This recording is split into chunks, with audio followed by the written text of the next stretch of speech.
Francisco Gil White es antropólogo, historiador y analista político.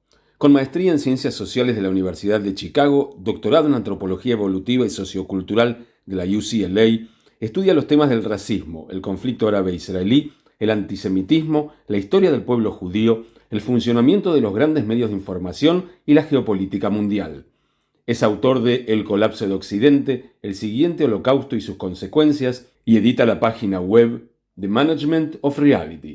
El doctor Alberto Ruscolequier es economista, periodista, escritor y analista internacional. Bien, tengo el gusto de tener aquí en comunicación a esta reunión y afortunadamente aceptó la invitación el señor Francisco Gil White. Vos sabés, Francisco, que mejor que nadie, que bueno, últimamente en muchos medios de comunicación se replicó que desgraciadamente se detectó, o por lo menos tuvo publicidad, de que muchísimas universidades norteamericanas, la mayor parte de ellas agrupadas en la Ivy League, recibieron financiamiento de hace muchos años de Qatar.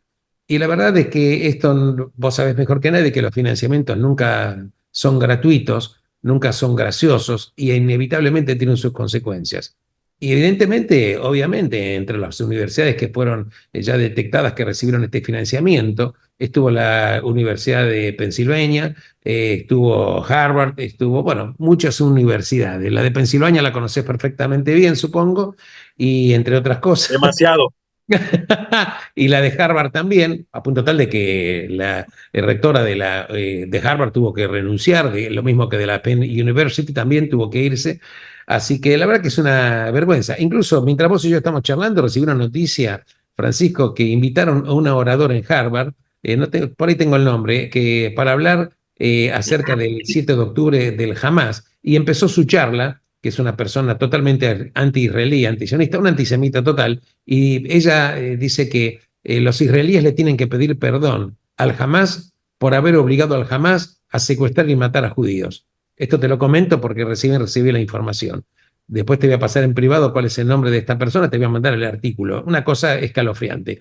Bueno, y esto hace que, bueno, hay una efervescencia antisemita, anti-israelí o antisionista, que es el antisemitismo de buenos modales llamado antisionismo, y me gustaría que vos nos comentes qué está pasando en las universidades norteamericanas, universidades de primer nivel, que la verdad que están prácticamente sometidas a mentalidades que son de la época del Pleistoceno, conculcatorias totalmente de la libertad, marchas que llaman a la muerte de los judíos, celebrando la masacre y el genocidio del Hamas, cuando sabemos que el Hamas es la versión ayornada del nazismo. Me gustaría tus comentarios. Uf, bueno, ok. Para realmente entender todo esto, es importante tener un contexto histórico, porque naturalmente que esto no sucedió de la noche a la mañana. Entonces, me gustaría empezar por el asunto de Qatar, porque creo que ahí hay mucha confusión. Entonces, la gente percibe, por ejemplo, y creo que está implícito en tu pregunta, o en tu comentario, que la corrupción, digamos, moral, intelectual, que aqueja el sistema universitario occidental, es una consecuencia de las enormes sumas de dinero que se han transferido desde los estados yihadistas a las universidades occidentales, siendo Qatar un ejemplo importante, pero no es el único. Yo creo que esta percepción contiene un error muy importante. No es, o sea, no es un error decir que ese dinero ha contribuido a corromper las universidades, a corromper las universidades occidentales. Eso sí ha pasado. Pero en donde creo que está el error es en pensar que este es un ataque desde los estados yihadistas contra las universidades occidentales. Es decir, que de cierta manera eh, la, las universidades occidentales no se han sabido defender de este ataque. Yo creo que el modelo más correcto de lo que ha venido sucediendo es que las élites de poder occidentales, es decir, el pequeño grupito que controla los estados occidentales y las muy, muy grandes industrias occidentales y el sistema universitario occidental, ese grupo está coludido con las clases gobernantes yihadistas. Entonces, lo que sucede ahí es una especie como de lavado de dinero. Todo es un contubernio. Entonces, Qatar es importante para darse cuenta de esto porque la gente no se da cuenta, pero Qatar realmente no existe. ¿Qué es Qatar? Yo invito a tus escuchas a que vayan al mapa a ver lo que es Qatar. Qatar es de este Insignificante, tamaño. Es insignificante. insignificante, prácticamente no existe. Es la ciudad de Doha y no hay más. Y unos cuantos pozos petroleros y se acabó. Y la otra cosa que existe en Qatar es la base militar estadounidense más importante en Oriente Medio. Manejado Qatar por Eso es, claro, manejado Qatar por el clan que no tiene rivalidad con ninguno, que es el clan Al-Thani. claro, pero ya te me estás distrayendo. Fíjate, es la base militar estadounidense Más grande. más importante. Ahí hay que poner la atención, porque esa base militar es tan importante. Desde ahí se hizo la invasión de Irak, cuando Bush Jr., desde ahí se hizo. Esa base es importantísima y pues ocupa un porcentaje importante del país. El país casi no existe, ¿no? Entonces, ¿qué es Qatar realmente? Desde el punto de vista geopolítico, ¿qué es Qatar? Qatar es una base militar estadounidense. Eso es lo que es Qatar. Y cuando esa ficha le caiga a la gente, entonces ya empiezan a entender la estructura del mundo. Porque lo que estamos diciendo es que un apéndice de Estados Unidos, porque eso es lo que es Qatar, es un apéndice de Estados Unidos. Imagínate, desde ahí se hizo la invasión de Irak. Desde ahí se hizo la invasión de Irak. Entonces, Qatar es un apéndice de Estados Unidos. Estados Unidos, ¿qué es Estados Unidos comparado con Qatar? Estados Unidos es el poder más grande jamás visto en este planeta. No ha habido nunca ningún estado que tenga la proyección militar, diplomática y económica que tiene Estados Unidos. Nunca ha existido nada igual. Y Qatar prácticamente no existe. Entonces, si Estados Unidos quisiera que la política exterior de Qatar fuera cualquier otra cosa, lo conseguirían en un segundo. En pocas palabras, Eso quiere habría un contubernio concretamente entre las élites dominantes norteamericanas con Qatar, de la cual el financiamiento que provino de Qatar no fue inocente y de alguna manera cerraron los ojos y también no quisieron escuchar ni ver. ya te cayó la ficha. Entonces, en mi opinión, una vez que se considera este contexto geopolítico, se vuelve obvio que la política de Qatar es la política de la élite de poder estadounidense. Son los mismos, los mismos. No es que Qatar esté corrompiendo a Estados Unidos. Lo que pasa es que Estados Unidos ya está profundamente corrompido por la propia élite de poder gringa. Entonces, hay un contubernio entre las clases gobernantes yihadistas y la élite de poder estadounidense para corromper todo el sistema de Occidente, porque están en proceso de destruirlo y este proceso lleva mucho tiempo. Entonces, Te escucho. perdón, Eh, sí. es explosivo lo que vos planteás, interesantísimo, por supuesto. Y eso me lleva a que yo estoy leyendo el libro tuyo, El colapso de Occidente, porque vos decís precisamente que hablando del eugenismo, ¿correcto? Que decís que de alguna manera lo que había sucedido en Alemania era porque las clases Perfecto. dominantes norteamericanas tenían una sintonía en cierto tipo de pensamientos para el mejoramiento de la raza, que de alguna manera había una cantidad de valores compartidos entre los nazis y cierta élite dominante norteamericana. Bueno, maravilloso. Entonces, ya hiciste todas las conexiones importantes, porque la pregunta sería, ¿de dónde viene la ideología de la élite de poder estadounidense que los llevaría a una alianza con las clases gobernantes yihadistas del mundo musulmán? ¿De dónde viene esa confluencia ideológica? Y como tú estás mencionando, viene del eugenismo, porque el eugenismo es la ideología que dominaba todo el mundo de poder anglosajón, inclusive europeo, antes de la Segunda Guerra Mundial, Y el eugenismo es la ideología que produjo el nazismo alemán. De ahí viene el nazismo alemán. Entonces, los eugenistas estadounidenses, la gente más poderosa de Estados Unidos, que era la familia Rockefeller, la familia Carnegie, la familia Ford y algunos otros grandes industriales que estuvieron financiando todo esto, junto con industriales británicos, porque de hecho el eugenismo nace en Gran Bretaña, en la cabeza de Francis Galton, en el siglo XIX. Primo de Charles Darwin. Es correcto, aunque no hay que echarle la culpa a Darwin No, por no, su no, primo. no, no, no, no, pero Sí, primo de Charles. pero sí, pero este primo es primo segundo de Charles Darwin, y lo que hizo Galton fue poner la teoría de Darwin de cabeza, porque la puso exactamente de cabeza, para decir que era un problema que las clases bajas se estuvieran reproduciendo tanto, y entonces la ideología que resultó de los escritos de Galton acabó diciendo que como las clases gobernantes occidentales todas tienen sangre alemana, eso quería decir que la sangre alemana era superior y que por eso ellos estaban arriba.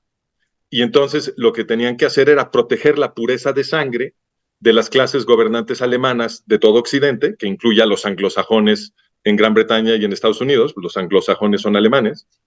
Ya que, Y si me permitís una mínima digresión, sí, es totalmente cierto lo que vos planteás, de que incluso un tal Charles Richet, que había recibido en su momento un premio Nobel por la Academia Sueca, él había escrito La selección humana y hablaba de que la gente que no tenía las capacidades adecuadas era prácticamente material descartable, a punto tal, a punto tal de que incluso en Suecia se había creado un instituto para estudiar el mejoramiento de la raza y durante muchos años Suecia tuvo la aplicación de la política prácticamente de esterilizar compulsivamente sin que la gente sepa que lo que estaba haciendo el gobierno sueco. Esto sí, también... pero es correcto lo que dices, pero esto sucedió en todo Occidente, no nada Exacto. más en Suecia. Entonces, y los grandes líderes a nivel internacional del movimiento eugenista, porque el movimiento eugenista se exportó a todos lados, los grandes líderes del movimiento eran los grandes industriales de Estados Unidos. ¿Ok? Entonces, fue desde Estados Unidos que se exportó esta ideología a Europa y en particular a Alemania. Y fueron las fortunas de los grandes industriales eugenistas estadounidenses que financiaron y apadrinaron el movimiento eugenista alemán, que luego se convierte en el nazismo alemán. Todo se hizo desde Estados Unidos. Y tú estabas mencionando las esterilizaciones. Pues fíjate nada más, el historiador Edwin Black, que es el gran historiador del eugenismo, él documenta que en la primera mitad del siglo XX, en Estados Unidos, fueron esterilizados a la fuerza o encarcelados o descasados cientos de miles de gringos por no tener suficiente sangre aria alemana, germánica, nórdica, lo cual se establecía, según ellos, con estos exámenes de IQ que ellos mismos tergiversaron para decirle a la gente, porque estos exámenes de IQ son un fraude, era para decirle a la gente que las clases bajas supuestamente tenían una inteligencia inferior y que por lo tanto sus derechos reproductivos tenían que ser nulificados. Ahora, Entonces, Francisco, en tu opinión, siguiendo este análisis de razonamiento que vos bien lo ubicás en la historia, no, la pregunta sería, ¿no entra en colisión esta mentalidad de las élites gobernantes norteamericanas que vos señalás con la propia supervivencia de Estados Unidos y de Occidente finalmente? bueno, pero es que cuando tú dices la supervivencia de Estados Unidos y de Occidente, tú a lo que te estás refiriendo, que quiero entender, es al sistema democrático moderno de Occidente. Absoluto. Eso por supuesto que no va a sobrevivir, pero eso es lo que ellos quieren. Las élites gobernantes lo que quieren es destruir el sistema democrático y regresarnos a un sistema más parecido al feudalismo, donde obviamente no vamos a regresar a la organización económica del feudalismo porque ya estamos en el mundo industrializado, pero ellos quieren una relación de las élites de poder con el grueso de la población que se parece al feudalismo en el sentido de que nosotros vamos a perder nuestros derechos, vamos a volver a ser esclavos. Eso es lo que ellos quieren. Entonces, en ese sentido, Occidente va a desaparecer, pero Estados Unidos como entidad territorial o digamos como organización estatal controlada por esta élite de poder, eso puede sobrevivir. Lo que van a desaparecer son nuestras libertades, las libertades de la gente común. Y eso es exactamente lo que quieren, porque ellos se van a quedar hasta arriba y van a entonces a gozar de un poder desmedido que ya nosotros ya no vamos a poder retar. Y para eso es todo este dinero que se lava a través de Qatar y a través de otros países musulmanes radicales, que está inundando las universidades occidentales y que se usa para educar a los occidentales en el woke. De ahí viene todo el dinero para el woke. El woke empieza con el antisemitismo. Esto es algo que mucha gente no sabe. Claro. El woke empieza a finales de los 60 con Edward Said. Claro. ¿Okay? Edward Said, que se volvió lectura obligada para toda la gente que estudiaba ciencia social y humanidades en Estados Unidos. Yo lo vi. Cuando yo estaba haciendo mi doctorado, yo pude ver que todo mundo tenía que leer a Edward Said. ¿Y Edward Said quién es? Edward Said decía que él era palestino. No es cierto. Edward Said era egipcio. Él pertenecía a la gran aristocracia de Egipto, un grupo de gente que ni siquiera hablaba árabe. En toda la familia de Edward Said, la única que hablaba árabe era su mamá. En ese estrato social, todo el mundo hablaba inglés y no conocían el árabe. Y iban a la hípica, y iban al palacio de este y al palacio del otro. Y era una aristocracia que tenía muy poco contacto con la gente en Egipto. Y este Edward Said, que fue producido enteramente por la élite de poder gringa, no tenía ningún mérito el trabajo de Edward Said. Simplemente lo proclamaron en el New York Times como si fuera una especie de genio. Y entonces todo el mundo dijo, bueno, pues si el New York Times dice que es un genio, ha de ser un genio. Y lo que estaba diciendo Edward Said era que los intelectuales occidentales eran culpables de una cosa que él llamó orientalismo, que según él, cualquier afirmación de los intelectuales occidentales sobre el mundo de Oriente era racista, según él. Cualquier afirmación era racista. ¿Por qué? Porque la hicieron los blancos occidentales. Y entonces lo convirtieron en el referente para saber qué sí se puede decir sobre Oriente. Y entonces, si tú, después de que esto se convirtió en lectura obligada, si tú decías cualquier cosa que contradijera a Edward Said, pues entonces tú seguramente eras un blanco racista occidental, etcétera. Entonces, si tú decías, por ejemplo, que el Islam es una religión que busca oprimir, que busca aplastar a la gente, que quiere destruir las democracias, etcétera, tú eras un orientalista. Eso quiere decir que tú eras un racista blanco occidental, ¿ves?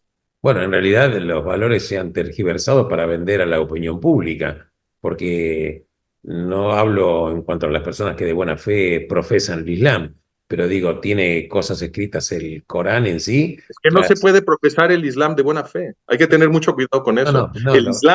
El Islam es la institucionalización de la mala fe. Por lo tanto, es cierto que hay musulmanes que son buenas personas. Eso sí es cierto, muchísimos. Hay muchos musulmanes, pero eso no es lo mismo que profesar de buena fe. Los musulmanes que son buenas personas son malos musulmanes, porque están actuando de formas que el Corán no instruye. Al contrario, censo de lo que dice el Corán. En definitiva, lo que sucede, en tu opinión, en las universidades norteamericanas, esta financiación enorme que vino de Qatar, incluso lo que es extraño, porque creo que hay una ley en Estados Unidos del año que ya tiene varios años, que cualquier donación que supere los $250.000 no pueden ser anónimos, tienen que ser informados a las autoridades norteamericanas. Y las universidades ignoraron olímpicamente esta disposición legal, con lo cual inocentes no fueron, porque ellos recibían fondos. Pero para terminar de completar el cuadro, Alberto, es muy importante señalar que si tú estudias, y esto hay académicos que se dedican a esto, si tú estudias la composición de los consejos que gobiernan a las universidades, eso se llaman en inglés los Boards of Trustees. Trustees, ¿Okay? Sí. Sí, claro. Los, los boards of trustees están controlados por los grandes industriales de Estados Unidos. Entonces, toda esta política de recibir dinero de los yihadistas para educar a todas estas generaciones de universitarios en esta idea de Edward Said, de que Occidente tiene una deuda con todos los orientales y todos los musulmanes y que los occidentales supuestamente todos somos racistas y que los morenos todos tienen razón nada más por ser morenos y que el pueblo palestino, árabe palestino, es el símbolo y la esencia misma de la lucha contra la opresión, etcétera. Todo ese argumento que vendió Edward Said y que volvieron sagrado en las ciencias sociales y las humanidades, eso es un proyecto de los grandes industriales estadounidenses que son los que controlan los boards of trustees de las universidades. Nada de esto es accidental, nada de esto está fuera de la política de la élite de poder que controla toda la vida institucional de Estados Unidos. De todas maneras, hay que reconocer que puedo decir, esta coalición de pensamiento de las élites dominantes norteamericanas con la gente de Qatar o los yihadistas, de alguna manera hace también mucha chispa dentro de las sociedades a nivel humano, porque la verdad que esto provoca también contradicciones en el devenir diario. Claro. Esto es un hecho real. Estas cosas no son inocentes, no son gratuitas, no son gratuitas, porque a veces, vos lo sabes mejor que nadie, a veces la historia son las cosas que sucedieron que nunca nadie previó. La mayor parte de las cosas en la historia, porque la historia también tiene sus propias fuerzas que a veces hacen... Bueno, no, hay cosas que no les salen bien, obviamente. A eso me refería. Sí, no son infalibles, claro que no. Por supuesto que no, y es bueno decirlo porque luego la gente se lleva la impresión, a veces cuando me escuchan, que entonces no hay nada que hacer porque tenemos a todas las élites de poder en contra, pero no es cierto. Ya demostramos que sí podemos, la gente común, porque antes de la Ilustración, los occidentales teníamos a todas las élites de poder en contra. Y la Ilustración sucedió. Y la Ilustración inspiró las revoluciones que produjeron el mundo moderno. Y esas revoluciones lo que hicieron fue arrebatarle poder a las élites y construir un mundo en el que los occidentales comunes y corrientes podemos ser libres y tener derechos y hermanarnos en solidaridad para construir un mundo democrático de paz. Todo eso lo hicimos, construimos el mundo moderno a pesar de las élites contra las que tuvimos que pelear. Entonces, no es cierto que todo está perdido. Ahora tenemos, y como tú bien dices, a veces las élites se equivocan y tenemos que aprovechar esos errores. Hoy tenemos un mundo que se llama el Internet, que fue creado por los militares gringos, pero tiene su propia dinámica y no lo pueden controlar por completo. Están tratando, pero no pueden. Y el hecho de que tú y yo nos estemos comunicando ahorita y que tú lo subas a Internet y que lo consuman muchas personas y lo compartan, es el proceso de la comunicación directa de los occidentales entre sí, fuera del control de los medios. Y eso lo tenemos que seguir haciendo porque esa es la manera de instruirnos unos a otros sobre cómo sí funciona el mundo, sobre cuál es la dinámica de nuestra política y geopolítica, hacia dónde están queriendo llevar nuestras sociedades y cómo podemos empezar a defendernos. Y la defensa de Occidente empieza con estas conversaciones, empieza con el examen histórico, la documentación de qué es lo que están haciendo y con la conversación de los occidentales entre sí para descubrir cómo funciona su sistema y cómo lo podemos cambiar. Ahora, es interesantísimo el tema porque casualmente creo que no fue casual el nombre que le pones vos a tu página web, The Management of Reality, ¿no? Más que el gerenciamiento, yo diría el sometimiento de la realidad sería. Yo lo traduzco como la administración de la realidad.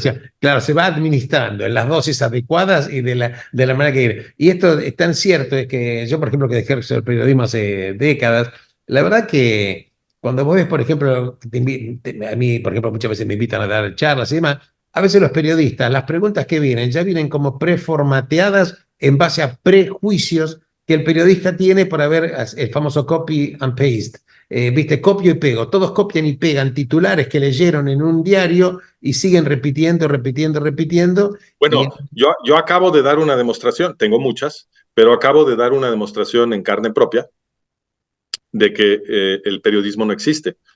Fui a dar una conferencia a Palma de Mallorca, me invitó muy amablemente la comunidad judía y chueta de Palma de Mallorca a dar una conferencia en los judíos chuetas, interesantísimo la historia de sí, ellos. exactamente, sí. Entonces ellos me invitaron a dar una conferencia en la perdón, en la biblioteca del CORT, del ayuntamiento en el casco viejo de Plaza de Mallorca.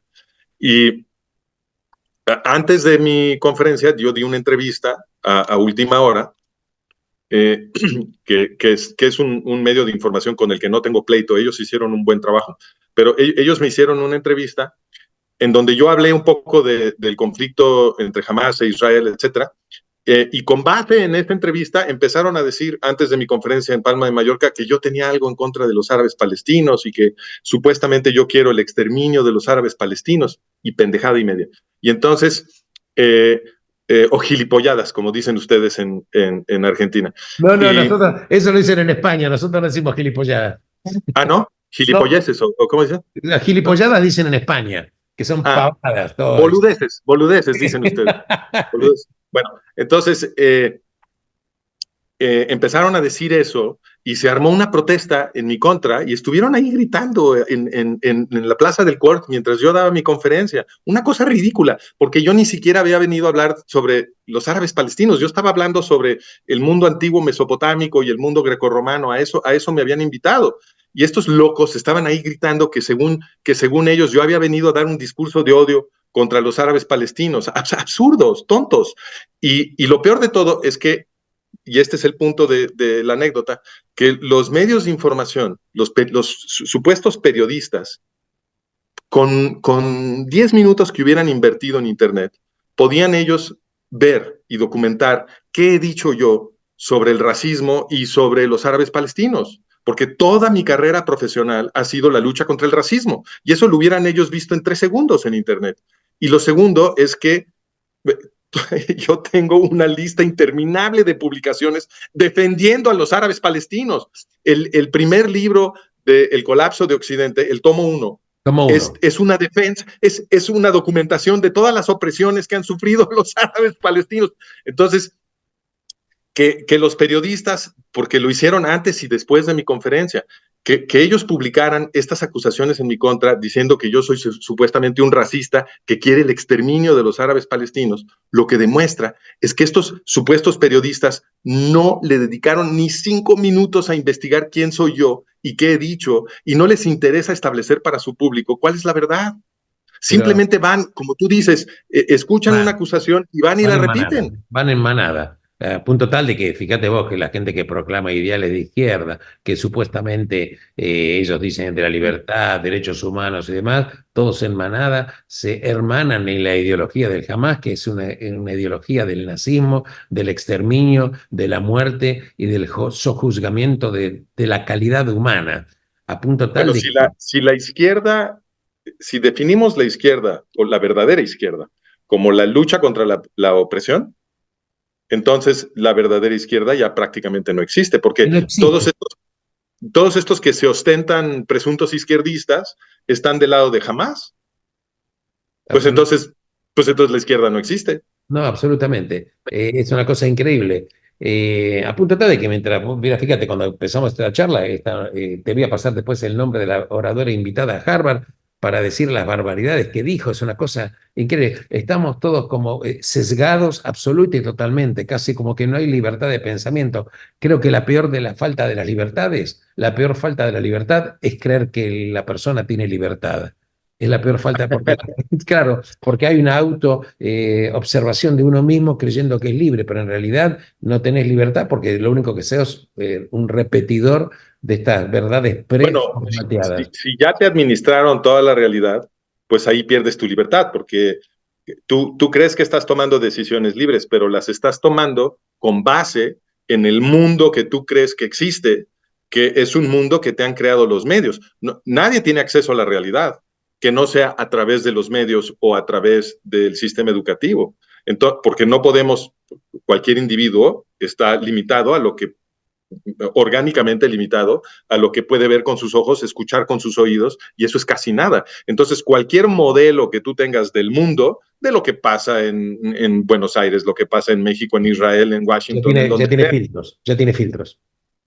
Bueno, no solo ya tiene filtros, podría ser completamente falso, porque todo viene a través del envoltorio que crean los medios y las universidades. Entonces, regresando a las universidades, lo que hicieron con este proceso que empieza a finales de los 60, que lo llaman es el marxismo cultural, el posmodernismo, que luego va generando distintas variantes hasta convertirse en el woke de ahora. Eso lo que lograron fue convertir a los árabes, a la defensa, a la presunta defensa de los árabes palestinos. Eso es un simple ritual de señalización, no tiene ningún otro contenido, es un simple ritual de señalización para que uno pueda decir, yo soy un buen izquierdista. Entonces, lo que entienden estos chavos que han sido instruidos, entre comillas, en las universidades occidentales, lo que ellos entienden es que si levantan la bandera palestina, están a salvo de que los critiquen los otros izquierdistas que ya son todos muy violentos. Entonces todo el mundo está muy asustado. Entonces los chavos levantan la bandera palestina y salen a marchar con la bandera palestina porque ya les metieron a la cabeza el chip de que esa es la forma de estar a salvo de estas hordas violentas de izquierdistas, y además así es como ellos se dicen a sí mismos, mira, yo soy de los buenos, yo estoy defendiendo la posición correcta. Pero cuando los entrevistan y les dicen, bueno, ¿y qué es Hamás? No saben qué es Hamás. ¿Qué quiere decir del río, liberar Palestina del río hasta el mar? ¿Qué quiere decir? ¿Cuál es el río? No saben cuál es el río, no saben cuál es el mar. Ni siquiera saben cuál es el mar. Entonces, algunos dicen el Mar Rojo, no tienen ni idea. Entonces, simplemente no tienen una convicción. Lo que tienen es miedo a ser identificados como del bando incorrecto, y les enseñaron que el carnet de membresía que ellos tienen que presentar para que no los critiquen, para que no los persigan, es izar la bandera palestina. Y eso es todo. Es un ritual de señalización ideológica. Es como en los procesos comunistas que tienen estas sesiones de struggle sessions, ¿cómo las llaman en español? Sesiones de confrontación, en las que el que anda desviando un poquito del dogma de los comisarios comunistas, ¿no? Lo sientan rodeado de gente que sí respeta el dogma, para que los critiquen y para que ellos aprendan a autocriticarse y a pedir perdón, ¿no? Y entonces se realinean con el dogma comunista para que no los vayan y los cuelguen, ¿no? Es correcto. Esa estructura de las sesiones de confrontación comunistas es lo mismo que estamos viendo, un poquito más informal, pero es la misma estructura que sucede en el woke. Entonces, claramente, con el woke, las élites de poder occidentales nos están moviendo hacia el totalitarismo. Ahora, es interesante lo que vos planteás, porque a punto tal hay una ignorancia, hay una repetición de lo ridículo en los eslogans de todo tipo, que nadie se pone a pensar mínimamente absolutamente nada, que Israel ha cometido genocidio, que Sudáfrica se toma el 29 de diciembre del 2023 de acusar por genocidio ante la Corte Internacional de Justicia de La Haya, corte que se expidió que Israel no solo no cometió genocidio, sino que no cometió ni siquiera un solo acto de genocidio. Esto es un tema absoluto. Tampoco le pidió que detenga la campaña militar. De todas maneras, lo que tuvo prensa enorme fue que Israel fue acusado de genocidio, pero el fallo de la Corte Internacional de Justicia de La Haya quedó prácticamente como que los medios lo trataron prácticamente nada. Pero ese fallo, cuidado, porque ese fallo y el proceso entero, de todas maneras, es un ataque contra Israel, independientemente de... No, estoy 100% de acuerdo contigo. Es más, lo charlé, me reuní con gente especialista en ese tema, pero la gente, lo que quedó en la mente, ¿cuál es? En la propaganda de que Israel fue acusado de genocidio. De claro, ahí, que Israel es genocida, bueno, es lo único que... ¿cómo dice el viejo dicho? Dice, Evidentemente que que algo quedará. absolutamente, hegeliano, total y absolutamente. Bueno, ahora, por supuesto, salieron cosas muy explosivas en esta charla. Por supuesto, vamos a ser criticados, no me cabe la menor duda, pero bueno, de alguna manera... Eso a mí ya no me preocupa. A mí no, eso a mí no desde me hace preocupa. 20 años, desde hace 20, fíjate, eh, 2003, sí, hace 20 años, yo publiqué la historia del movimiento árabe palestino Sí, y que eso está narrado en el tomo 1 de El colapso de Occidente. Y una de las cosas que para mí fueron fundamentales para empezar a entender cómo funciona el mundo y cambiar mi modelo fue descubrir en la biblioteca de UPenn que el padre fundador del movimiento árabe palestino, escucha esto bien, el padre fundador del movimiento árabe palestino, Haj Amin al-Husseini, el Mufti. es el muftí es el que creó el sistema de campos de muerte de Adolfo Hitler para exterminar a los judíos europeos. Tiene un batallón islámico dentro de... No, en no, no, Europa. olvídate del batallón No, islámico. no, pero obviamente, Este sí él señor tenía reuniones creó, con Hitler. Él tenía reuniones con Hitler. olvídate de las reuniones con Hitler. Este señor creó, ideó, creó y administró con Adolfo Eichmann los campos de muerte. Sobre esto no se había dicho nada durante décadas, Vos lo hasta que tenés yo tomé, escrito. Vos lo tenés escrito, yo lo leí. ¿perdón? Leí lo que vos escribiste, correcto. Bueno, antes de que yo tomara este tema, no se había mencionado el papel de este señor en el Holocausto, en Shoah, durante décadas. Y cuando yo lo vi, dije, bueno, alguien tiene que decir esto, porque esto obviamente es relevante para interpretar el conflicto árabe-israelí. Entonces lo publiqué en Israel, en Israel National News, que es el servicio de información de los sionistas religiosos en Israel.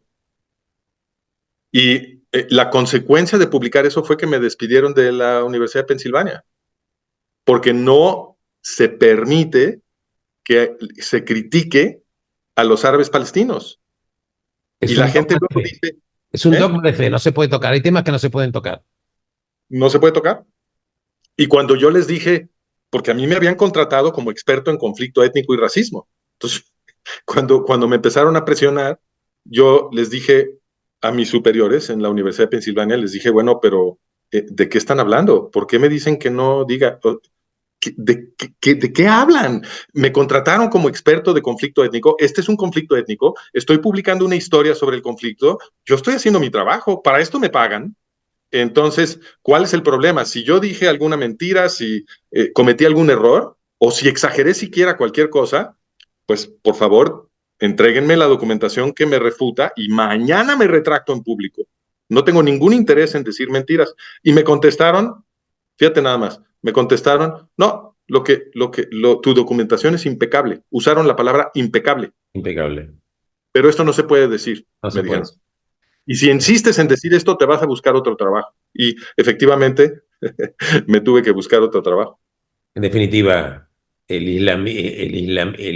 los islamistas, la ideología islamista es una ideología nazi que está probado a través de la historia y que cuando hablamos de Hamas, que la izquierda que lo defiende, la izquierda ignorante, total y absoluta, está cometiendo Totalmente. un acto de suicidio y un acto de dejar de respetar los propios valores que en teoría, por lo menos cuando nació la teoría de la izquierda, muchos de ellos ni siquiera han leído a Karl Marx en Das Kapital, A no ver, han, mira, no han yo leído creo, nada. Alberto, yo creo que el antídoto, la cura para toda